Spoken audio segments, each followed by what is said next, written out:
శ్రీకాకుళం జిల్లా మూలపేట పోర్టుకు పోదామంటూ వైసీపీ నేతలతో పాటు ఉత్తరాంధ్ర శ్రేణులు భారీ బహిరంగ సభకు శ్రీకారం చుట్టారు. ఈ కార్యక్రమం ముఖ్య ఉద్దేశం ఏమిటి, ఎందుకోసం అనే అంశాలపై మరింత సమాచారం టెక్కలి వైసీపీ సమన్వయకర్త పేరెడు తిలక్తో మా ప్రతినిధి వరప్రసాద్ ఫేస్ టు ఫేస్.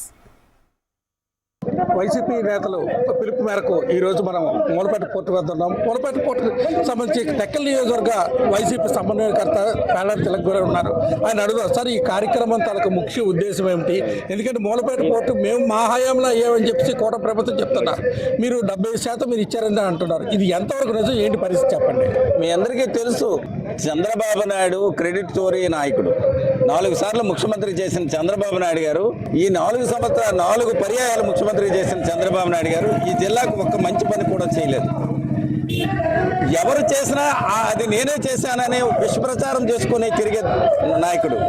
ఈ చంద్రబాబు నాయుడు గారికి మేము కోరుతున్నాం, శ్రీకాకుళం జిల్లా చరిత్రలో మీరు 4 సార్లు ముఖ్యమంత్రిగా చేశారు కదా, ఒక్క ప్రాజెక్ట్ అయినా మీరు తీసుకొచ్చారా? ఏదైనా ఈ జిల్లాకు మీరు తీసుకొచ్చామని మీకు దమ్ముంటే చూపించండి. మేము ఈరోజు శిలాఫలకంతో సహా చూపిస్తున్నాం. మీరు చూడండి, జగన్మోహన్ రెడ్డి గారు 2023 4వ నెల 19వ తేదీన మూలపేట పోర్టును శంకుస్థాపన చేసి ఎన్నికల టైంకే 2024 వస్తాడికి ఎన్నికల టైంకే 71% పనులు పూర్తయినాయని విశ్వసముద్ర ఏజెన్సీ వాళ్ళు ఎవరైతే వర్క్ చేశారో వాళ్ళే ప్రకటించారు. ఇవాళ ల్యాండ్ ఎక్వేషన్ కానీ ఎవరి ప్రభుత్వంలో జరిగిందో చెప్పండి. రోడ్డు మార్గాన్ని ల్యాండ్ ఎక్వేషన్ ఎవరు చేశారు? రోడ్డు ఎవరు వేశారు? మరి రైల్వే ట్రాక్ ల్యాండ్ ఎక్వేషన్ ఎవరు చేశారు? రైల్వే ట్రాక్ ఏర్పాట్లు ఎవరు చేయించారు? ఈవేళ పోర్టుకు అన్ని అనుమతులు ఎవరు ఇచ్చారు? పోర్టు చుట్టూరు గ్రామాల సంబంధించిన నిర్వాసులకి ఇల్లు కట్టించే ప్రభుత్వం ఏది?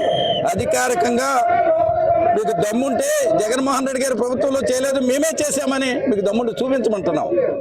అందుకే ఏ ప్రజల సమక్షంలో బహిరంగ సభ జరిగిందో జగన్మోహన్ రెడ్డి గారు శంకుస్థాపన రోజు చేశారో అదే ప్రాంతంలో ఈవేళ బహిరంగ సభ పెట్టి మూలపేట తీసుకొచ్చింది జగన్మోహన్ రెడ్డి. అవునా కాదా ప్రజలకు చెప్పడానికి ఈ వేదిక. ఎందుకంటే రమ్మ అన్నాడు మహానాడులో, ఇది చంద్రబాబు నాయుడు తీసుకొచ్చిన మూలపేట అని చెప్పాడు. దొంగ మాటలు చెప్పి అధికారంలోకి వచ్చారు, అబద్ధపు మాటలు చెప్పి అధికారంలోకి వచ్చారు. మేము భావనపాడు కడతామని చెప్పి మీరు విశ్వప్రచారం చేశారు కదా, మరి భావనపాడులు ఎందుకు పోర్టు కట్టలేకపోయారు? మూలపేట పోర్టులు జగన్మోహన్ రెడ్డి తీసుకొస్తే ఈ చుట్టుపక్కల ప్రాంతాలు, ఈ జిల్లా ప్రజలు, ఉత్తరాంధ్ర ప్రజలు అందరికీ తెలుసు. కనుక ఇది ప్రజల సమక్షంలో తెలియజేయడానికి కోసం ఈ వేదిక. ఆ వేదికలోనే ప్రజలందరూ ఈవేళ ఇంత పెద్ద ఎత్తున తండోపతండాలుగా జనాలు వచ్చారంటే ప్రజా మద్దతు జగన్మోహన్ రెడ్డి మీద ఉంది. జగన్మోహన్ రెడ్డికి మద్దతు ప్రకటించాలా. జగన్మోహన్ రెడ్డి ప్రభుత్వంలోనే ఇవన్నీ జరిగాయి, మాకు ఈ మేలు జరిగిందని మాత్రం మంత్రి ఏం చేస్తున్నాడు? మా హయాంలోనే అన్ని జరిగాయి, వాళ్ళు ఊరికినే ఇవన్నీ కావాలని చేసి ప్రజలను మభ్యపెట్టడానికే వీళ్ళు ఈ బహిరంగ సభలు అంటున్నారు. దానిపై మీరు మంత్రికి మీరు ఇచ్చే సమాధానం ఏమైనా? అచ్చెన్నాయుడు గారు, మీకు దమ్ముంటే మూలపేటకి సంబంధించి ఏ ఒక్క అనుమతి మీ ప్రభుత్వం ఇచ్చింది కానీ మీరు చేశామని మీకు దమ్ముంటూ చూపించండి. అక్కడ మీరు ఈవేళ ఆ ఏజెన్సీ కలర్ పెట్టి గ్రావెల్ వేసుకుని ఇసుకేసుకునే కాంట్రాక్టులు కొట్టి వాళ్ళకు బెదిరించి కమిషన్లకు పోకలాడుతున్న దొంగ కుటుంబం ఇది. కేంద్ర మంత్రి కానీ రాష్ట్ర మంత్రి మీకు దమ్ముంటూ చూపించండి ఒక్క అనుమతి మీ ప్రభుత్వంలో ఇచ్చామని. ఈవేళ మీరు పనులు చేయడం లేదు కనుక మేము తిరుగుబాటుతనం చేస్తున్నాం. ఈవేళ కొత్త ప్రాజెక్ట్ ఏదైనా మీరు తెచ్చుంటే మేము స్వాగతించి ఉండేవాళ్ళం.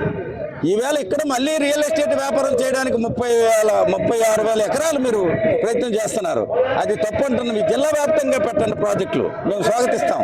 కానీ ఈ ప్రాంతంలో పెట్టి స్వాగతించి సహకరించిన ప్రాంతానికి మళ్ళీ నడ్డి వెరడానికి కోసం ఇక్కడ రైతుల తలగా గోడు కూడా పట్టించుకోకుండా వాళ్ళ తలపై రుద్దడానికి కోసం మీరు చేస్తున్న ప్రయత్నానికి మేము వ్యతిరేకం.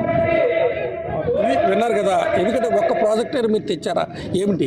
మేము చేసిన అనుమతులన్నీ మా దీంట్లోనే అయ్యాయి, కావాలంటే బహిరంగ చర్చకు కూడా మేము సవాల్ అంటూ చెప్తున్నారు. అదేవిధంగా గతంలోని ఈ జగన్మోహన్ రెడ్డి గారు ఎక్కడైతే ఈ మూలపేట పోర్టుకి శంకుస్థాపన చేసిన దగ్గరే మా శంకుస్థాపన చేసిన బహిరంగ సభలోనే ఇప్పుడు బహిరంగ సభ పెట్టి ఉత్తరాంధ్ర నుంచి వచ్చే నాయకులందరూ నిలదీయడానికే మా పోర్టు కోసం మేము చేస్తున్న పోరాటం అని చెప్పేసి చెప్తున్నారు. ఇది శ్రీకాకుళం జిల్లాలో మూలపేట పోర్టుకు సంబంధించిన తాజా సమాచారం. కెమెరామెన్ గోపితో వరప్రసాద్, HMTV, శ్రీకాకుళం, మూలపేట పోర్టు.